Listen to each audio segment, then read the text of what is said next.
Lights, camera, play ball. Inside baseball cinema. We are super excited to welcome Roman Weinberg. He is the director of operations for the Field of Dreams movie site. Any of you that are within the sound of my voice right now know that this is my number one ranked baseball movie. So I am tickled. Roman, how's it going? Good, Jim. Thanks for having me on. It's a pleasure to be on. And when you reached out, how can I pass up the opportunity to talk about my favorite field? You know, I thought to myself, if you email you, you will come. And that was, I promise that's the last bad joke. I do want to talk about the field. And what I think is interesting is it is one of those touchdown movies where you don't have to try too hard to go visit. You know, I'm going to be visiting the Martha's Vineyard Sharks this year and doing a Jaws tour, but it's not the same thing. Why is it important that people can come to where this movie was shot and experience that? Well, I think a lot of people, when they think Field of Dreams, you know, they think about all the emotions that the movie invokes and that it brings out in you. And the movie site does that all over again, but almost to a new level. A lot of people come out with zero expectations. They come out stressed. They come out with a lot of questions or things on their mind about just their daily life. And then it all drops once they step out of that car onto our gravel parking lot and view that field. I mean, it all dissipates. It's so fun to watch that stress just kind of lift off. You know, you would see a whole cloud of all of the baggage that people leave, you know, when they step out of their cars, if you could see it. And it's just a fun place to be. No worries. And we say that, leave your troubles at the door, leave them at the car. It truly is heaven. It's a chance for people just to take a step back in time and place and remember simpler times, especially with the pandemic and everything. There's no better time than now to really appreciate the time that you have on this earth with the people that you have it with. And I think the field just kind of serves as that subtle reminder. You can be a baseball fan, that's great, but you don't have to be a baseball fan to love coming to the field. And you learn so much, you know, spiritually about yourself. And a lot of people come out with questions in their head and end up finding answers from, you know, the voice, right? They end up finding, just coming to terms with emotions that they themselves forgot they had, memories of loved ones. It just all comes rushing back. And I like to tell everybody too, we're kind of part-time therapists, just a sounding board, right, for people as those raw emotions just come rushing back to them. So it's fun, never loses its magic for us, and we just love being a part of it. The movie for me is weird because as a younger man, I've always liked it, but as a younger man, like I would tell you Major League's my favorite baseball movie. As I've gotten older, I connect with the movie differently. I connect with different characters differently. And so I teach a baseball and cinema class, and you know, I tell the kids, don't ask any questions for the first 5 minutes after it's over. I need a couple of minutes. Why is it, though, do you think that this particular film with this particular message seems to have, you know, like James, it is, as America has redrawn itself, it stayed. Why do you think it matters to people? Well, I think, you know, you talk about the message.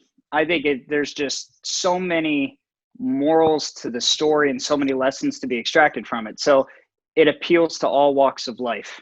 You know, regardless of whether you're someone's son, you could be a daughter. It's that parent-child connection.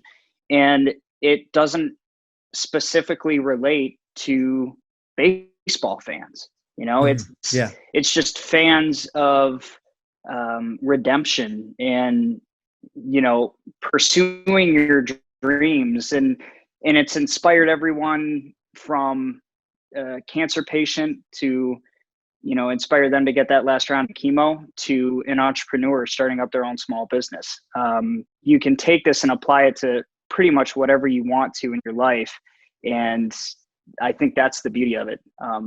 Just so many lessons to be extracted. It just appeals to everyone in a different way. You could have 1,000 different people come to the site, each for their own reason. And it just caters to people. You don't have to be a baseball fan to enjoy the film, because it teaches you these simple lessons of pursuing your dreams, and just mending old wounds, you know, and taking advantage of the time that you have, like I said before. And it's just simple lessons, but sometimes it takes a movie to impact our lives, more than anything else can. And I think the Field of Dreams does that. No, I think that's really well said. So let's talk a little bit about the movie site. So logistically, when people go out, what can they do? What can they see? What reminders of the film are there? Just give me the rundown of what happens when we get out there. Sure. So we pride ourselves on preserving the site as much as we can, right? You're talking about baseball, holy ground. You got to keep it sacred. We don't touch as much as we can or have to, but the bleachers on the first baseline are preserved. We stain it every couple of years, but that etching, that carving, Ray Loves Annie, that Kevin Costner carves in the movie, still there. So definitely take a picture of that. The house has actually been kept up to date, and we actually have antique furniture in the house as well, the main floor.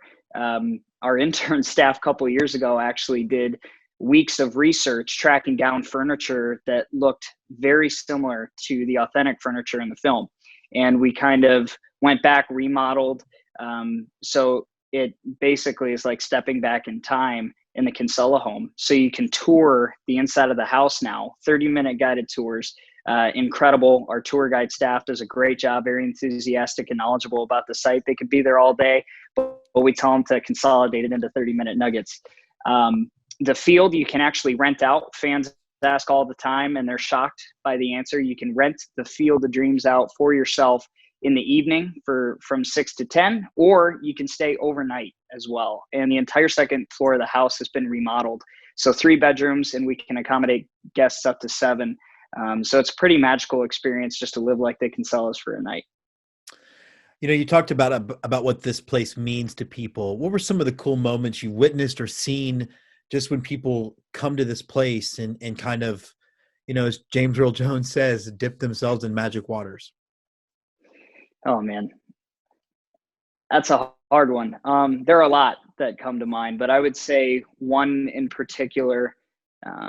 We had a middle-aged guy pull up in his car. This was in the middle of winter last year, over a foot of snow on the ground. And I just happened to be walking outside at the time, saw a car pulled up, and I always like to go out and talk to fans, no matter how busy I am, at least once a day.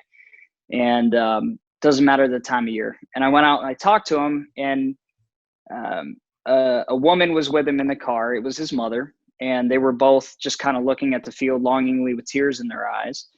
And, I talked to him. I could see, obviously, they were moved. So I was just there to kind of listen. And his father had passed away just 2 weeks prior. And they came out and spread his ashes in the field, in the outfield with the corn, just in his memory, because it was a place that they had always wanted to go together, but they never could. So they came out in his memory. It's just stories like that really humble you and remind me and my staff exactly what we're there for. This is a place that's so much bigger than one person, and it's kind of a culmination of everyone's loved ones and just joy, right? It's sports. It's your favorite memories, and it's something that makes us so human and so vulnerable. I think that's the beautiful part about the site. I could be here all day telling stories. I tell you, I'm so excited for a lot of reasons. You mentioned the pandemic, but also, being a baseball guy through and through, getting to something pure after we've watched, the contraction of minor league baseball and all that stuff. I can't wait to sort of put all that aside and be part of it. So talking about Major League Baseball, how did the decision to have the Yankees White Sox play a game there come about? Oh man, long process in the making for sure. It was really a 5-year journey. Our CEO and chief preservationist at the time, Denise Stillman, who bought the Field of Dreams property from the Lansings in 2012, started conversations with Major League Baseball and some of their contractors. She had known that with the change in leadership in the commissioner's office with Manfred prides himself on trying to, just reinvent the game in terms of bringing it to new markets and really globalizing it. And they've done that in so many different ways with the Fort Bragg game, the Williamsburg game, et cetera. So trying to really have a new venue was something that drew the attention of Major League Baseball right away. And of course, we weren't going to turn it down. Talks kind of subsided back in 2016, and just for other reasons, it wasn't the right time and place for either party. But conversations kind of picked back up again in 2018, and an announcement was made in 2019. So the rest is history. The rest is history. So tell me really quick, speaking of history, we want as many people to get out there as possible. How can everybody find you? All your social media stuff. Sure. So you can find us at FOD Movie Site, and that's Twitter, Instagram, Snapchat, Facebook. Find us anywhere. We have our own website as well. So if you're looking for a calendar of events to see if there are any special games being held during your visit, you can definitely do that. That's fieldofdreamsmoviesite.com. And I got to tell you, Roman, Jessica and I are going to be out there. We're spending the night on the 27th of June. We cannot wait to be out there and meet you in person. Hey, looking forward to it, Jim. Thanks again.